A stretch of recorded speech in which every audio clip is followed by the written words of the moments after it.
having been discharged equal to my wishes, I should merit the praises you bestow. Oh, Abigail, you were ever equal to all roles and any responsibility. Parent, farmer, political advisor, manager of my business, my confidant, my counselor, my eyes of the revolution. While we in Congress sat safe in Philadelphia, you kept bravely on the very skirts of war. It was your eyes saw the smoke of the guns, the explosions of the artillery, wounded soldiers limping by.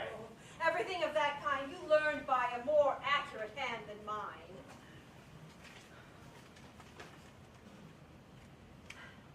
Things remain here in much the same situation as they were when you went away.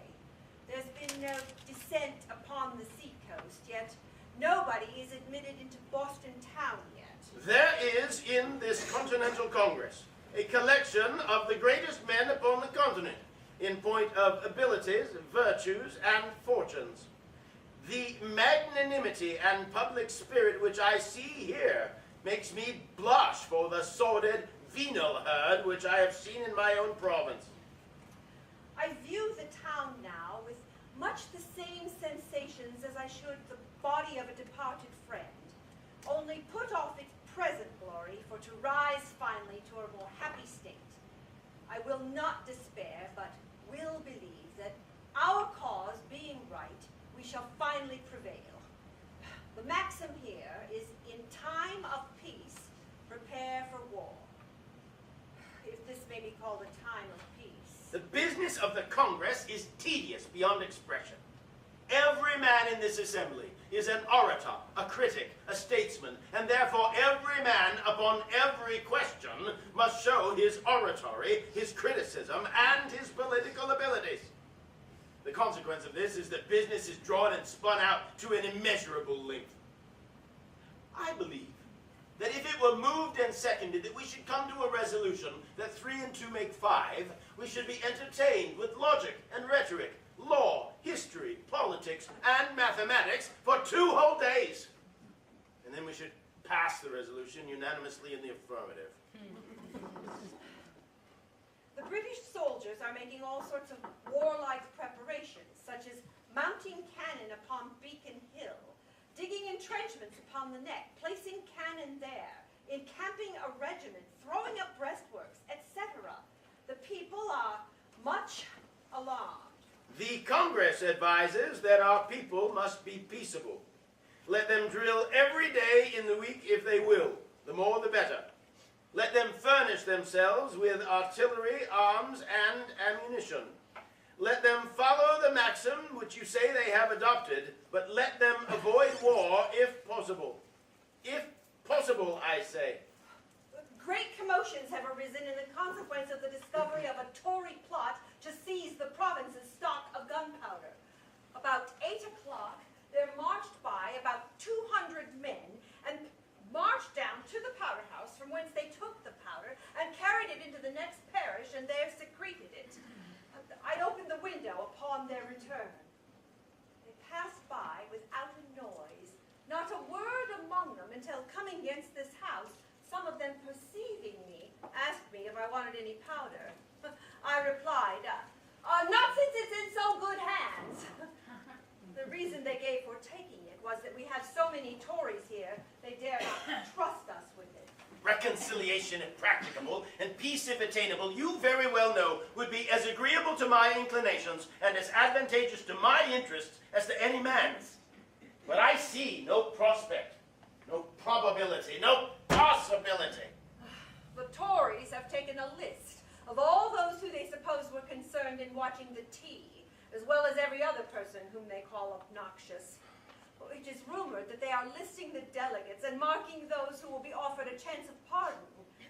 J. Adams is not one. I am often concerned for you and our dear babes. In the case of real danger, fly to the woods with our children. Have you an account of the alarm we had last Sunday morning? I arose about 6 o'clock. The drums had been some time beating. 3 alarm guns had fired and Weymouth Bell was ringing. I found the whole town in confusion. 3 ships had set sail from Boston Harbor and dropped anchor below Great Hill. difficult to tell their design, but some supposed they were coming to Weymouth. People, women, children flocking down this way. My father's family flying. My aunt had her bed thrown into a cart into which she got herself and ordered the boy to drive her off to Bridgewater. The report was that some 300 had landed and were upon their march. The alarm flew like lightning, and men from all parts came flocking down, till 2,000 were collected. Our debates and deliberations are tedious, our determinations very slow, I hope sure. But it seems the British expedition was for Grape Island and Mr. Levitt's hay. The sight of so many persons and the firing upon them prevented them getting any more than 3 ton, though they carted a great deal more down to the water. We expect to be in continual alarm soon, at least until something decisive takes place. We wait with longing expectation in hopes to hear the best accounts from you with regard to union and harmony. Congress has appointed a committee to collect an account of the hostilities committed by the troops and the ships, with proper evidence of the number and value of the houses and other buildings destroyed or damaged, the crops, cattle, sheep, hogs, etc. taken. Does every member feel for us? And can they realize what we suffer and with what patience and fortitude we endure the conflict? Congress will support us, but in their own way. Oh, I think I am very brave upon the whole, but if danger comes near my dwelling, I suppose I shall shudder. It gives me more pleasure than I can express to learn that you sustain with such fortitude the shocks and terrors of the times.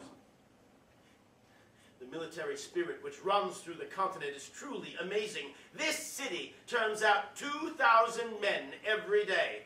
Washington appears at Congress with his uniform and by his great experience and abilities in military matters is of much service to us. Oh, that I was a soldier. I will be. I am reading military books.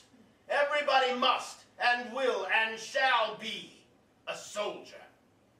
It has been said tomorrow and tomorrow for this month past.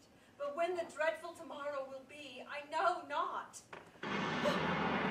Hark!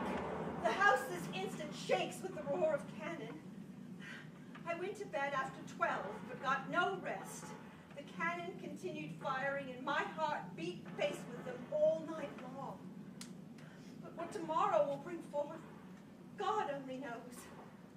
I've just returned from Penn's Hill, from whence I could see every shell which was thrown.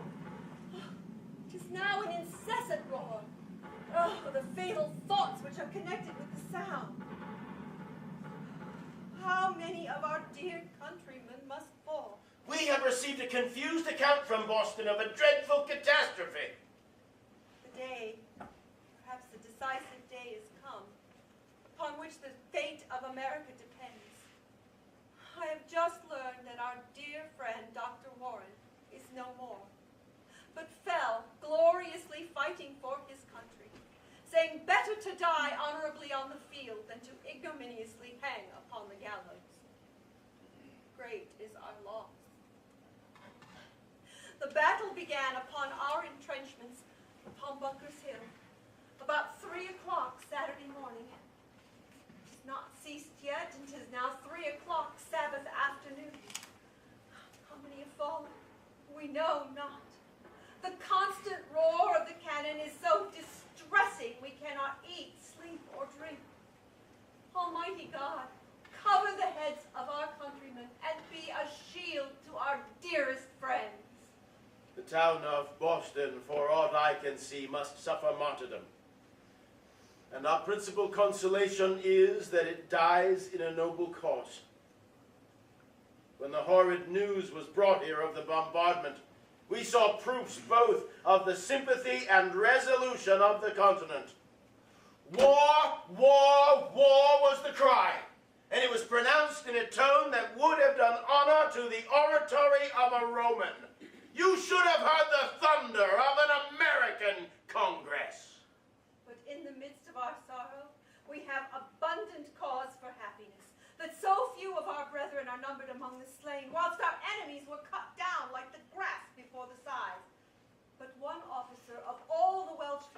leaves remains to tell his story. Many poor wretches die for want of proper assistance in care of their wounds. Every report agrees in 14 and 1,500 wounded and slain upon their side.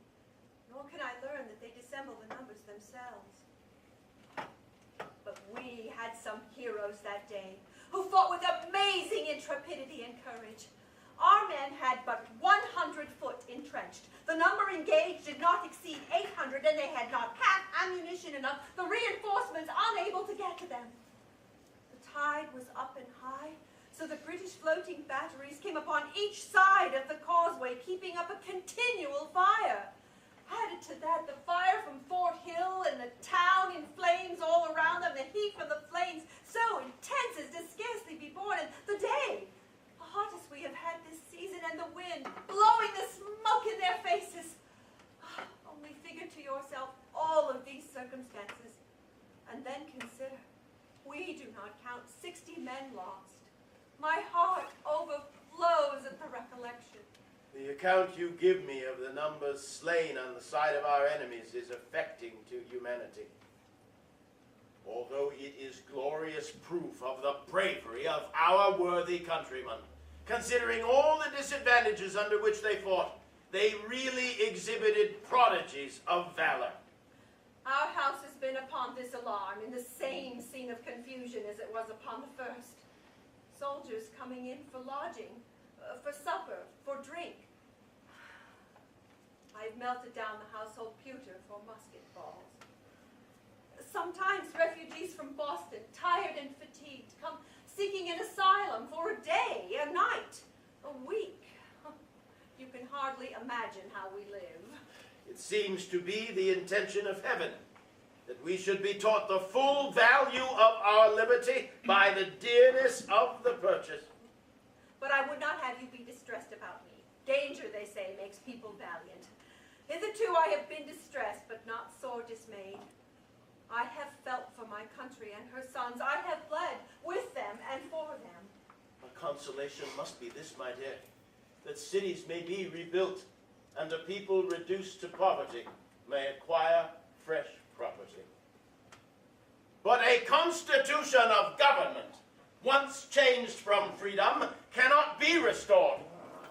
Liberty once lost is lost forever.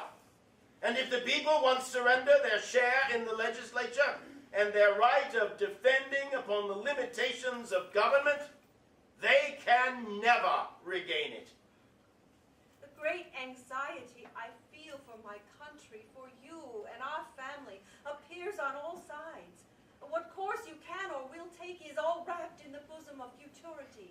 Yesterday, the greatest question was decided whichever was debated in America. And greater perhaps never was nor will be decided among men. A resolution was passed without one dissenting colony, that these united colonies are and of right ought to be free and independent states. Last Sunday after service, the Declaration of Independence was read from the pulpit by order of council. The Reverend concluded by lifting his eyes and hands to heaven, saying, "God bless the United States of America, and let all the people say, Amen." The day ought to be commemorated as the day of deliverance. It ought to be solemnized with pomp and parade, with guns, bells, bonfires, and illuminations from one end of the continent to the other, from this time forward forevermore. You will think me transported with enthusiasm, but I am not. I am well aware of the toil and blood and treasure it will cost us to maintain this declaration and to support and defend these states.